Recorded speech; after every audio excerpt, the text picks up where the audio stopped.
Deserve ba ni Maymay Entrata na magka-jowa naman yung rap? To my eyes? Yes. Hindi niya deserve.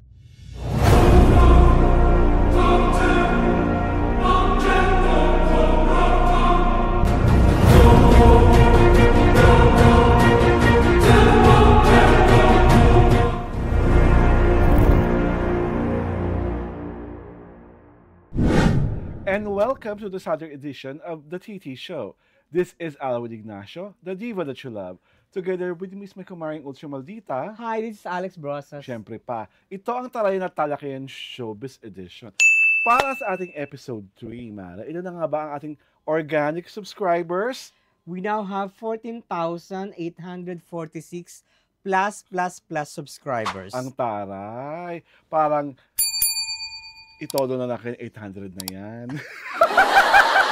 Ano na, pagka ni-round up, parang 15 na. Oo. Diba? Sige, Parang sige, 15K sige, na. sige. So ito na nga, sa ating easy round, talagang super makabugera talaga siya, Mars. Kasi nga, si Maymay Entrata, sa pamamagitan ng kanyang bagong iniirog, si Juan, ano pangalan niya?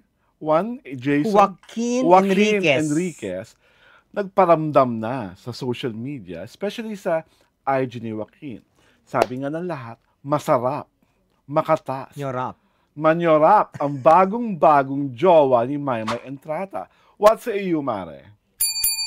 Deserve ba ni Maymay Entrata na magka-jowa naman yung rap? To my eyes? Yes. Hindi niya deserve. Basta sir, masarap! Oh my God! Diba? Talagang ibang Maymay, ano? Ibang alindog. Iba ang bangis, ibang angas, my God! Ibang pangrahuyo. Oo. Todo. Sabi nga ni Daniel Padilla, nasa iyo na ang lahat. Yes, diba? Maymay, go na go. At ang gustong-gusto ko lang kay Maymay is that never siyang tumatanggi sa kanya mga karelasyon. Inaamin niya. Yeah. Dahil diba, Joaquin, in the short video sa kanyang IG Reels, pinapakilala niya because may background music ng parang Goo Goo Dolls, Iris something. Siya ang nagsabi na, I finally found my Iris. Tapos si Maymay, nung hinalikan si Joaquin, siya ang nagsabing, my lover. Yun ang babae. Tsaka hindi, the first video that I saw was, parang may isang event na inatinan sila. Ah, yes. Tapos, parang pasakay na si Maymay, parang nagbababay sa mga kasama. Tapos, inintay siya ng guy.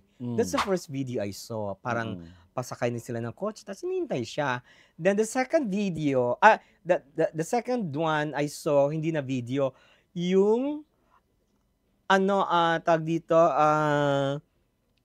pictures, series of pictures with, with Darla Soler, na nasa studio sila ng ABS-CBN, di ba? Isang show. Nagka-holding hands, tapos, nasa studio, outside the studio, tapos papasok sa studio, yun. And the third one was the video which you and I saw. Yung yung honeymooners peg video nila. Oo, nasa beach. Oo. Hubad-hubad na sila pareho. Oo. Tapos, I think, kasi may YouTube, na kung sino si Joaquin. He's a Filipino-American. Ang Filipina mom and American father. Nagtapos naman ng kolehiyo sa theater arts hindi ako lang, San Diego ba yun? Whatever. Ngayon, parang he is an aspiring Hollywood actor. Tapos he plays the guitar, tapos kumakanta din siya. Diba? That is how well-rounded he is. Diba? At saka maganda yung background. Yes. And Maymay naman talaga deserves a good boyfriend kasi she's a very good girl. Oo. Si Maymay kasi is the epitome of purity. Kasi wala siyang alingas-ngas. She was never into any scandal. Ay, di ba? Parang wala naman siyang what you see is what you get. Hindi naman siya katulad ng ibang mga bagets na di ba, na makikita mo pakalat-kalat sa sa bars or sa Siya hindi. After work, she's just with her friends, ganun lang. Clean fun, di ba? Kasi di ba ang last niyang jowa, Afam? Yeah. Canadian ba yun? Parang Canadian-Italian. Oo. I just hope to ngayon na Filipino-American, mas tumagal ang relasyon nila. Yeah. At mauwi na to sa dapat kauwian. Kung ano man. Now? Diba? So, basahin na muna natin ating mga letter senders dahil pinag-uusapan na natin. Ito na muna, Mare, ating paborito, si Binibining Prima Cabral. Nakakatingin ang mga bashers. Pasabog. Huwag kang mag-alala, kumaring Prima Cabral. Meron rin today. Parang it has become a ritual. Yes! Go, Mare. Elizabeth, pagbigyan naman po natin si Sofia. Baka this time, mapansin. Alam mo? Mapansin naman po Napansin naman na po siya ngayon. Oo nga naman, sabi ko naman sa iyo di ba? Talaga ba? Oo. O sige, Elizabeth, nananalig ako sa gusto mong sabihin. Eto na. Gusto ko ikaw magbasa nito, Mare, kasi paborito rin natin to si Miss Lenny Paras. Parang ikaw to. Mas ikaw to. Ako yung sa last. Ako di ba sa last? Ako muna. Sige. Ako muna kasi ikaw yung sa last. Okay. Aliw na aliw kami talaga sa palatuntunan niyo. Oo, very 80s. Kahit magkaiba ang inyong opinion, may respeto pa rin kayo sa isa't isa. Ang taray ni Madam Alex, para siyang pinaghalong Elvira Manahan at Lolit Solis. Mukhang alta, pero jologs. Comment ka muna doon, Mare. Who is Lolit Solis? Doon ka na kay Elvira Manahan dahil she's like the mother of Mr. M. Diba? Social na social, tit for tat, diba? Yeah. Iba talaga ang dating ni Elvira Manahan. But si Miss Lolit Solis po talaga, isang malaking alamat. Alam niyo na kung nakal si Lolit, diba? Huwag na natin buhayin ng bangkay. Pero dapat kilala niyo siya. Pero diba? Parang na silang wala, diba? Parang na silang wala. But Elvira Manahan died tragically. Whatever. Diba? She died tragically. Si Manay Lolit, namatay sa sakit. Basa, ito na. Si Ma'am Alwi naman, parang, eto bongga ka rin, hindi ako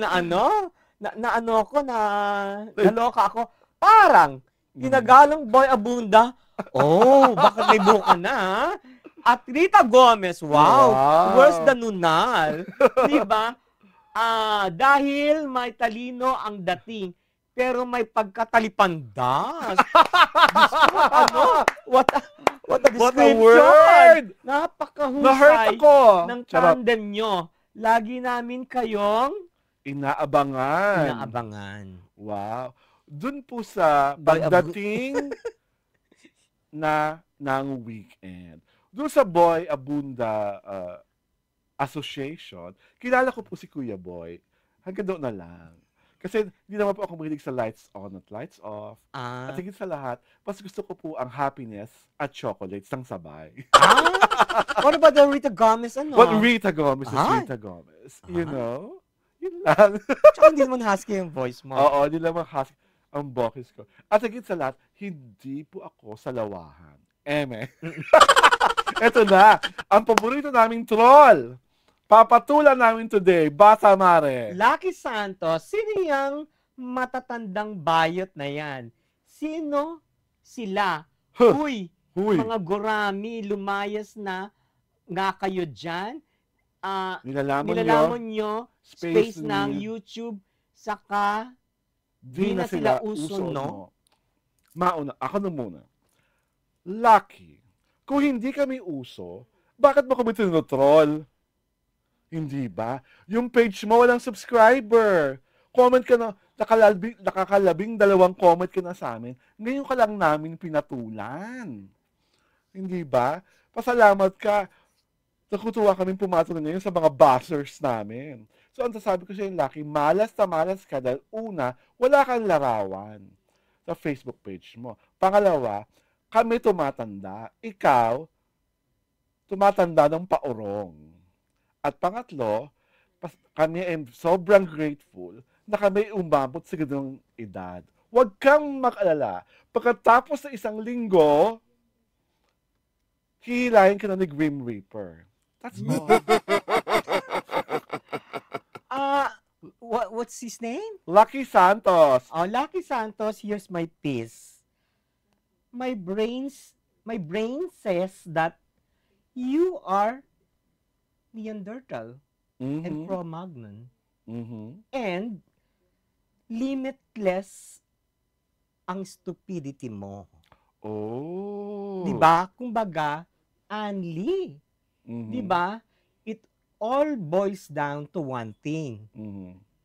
To begin with, you're not even human. Hmm. Well, ang masasabi ko lang, 'pag inggit, pangit! 'Di ba? Ito po si Awil Ignacio, the diva that you love. Kasama ko ang aking kumaring ultra maldita. Hi, this is Alex At Brosas. pinapanood niyo po ang The Kitty Show, ang Tarayan at Talakayan Showbiz Edition.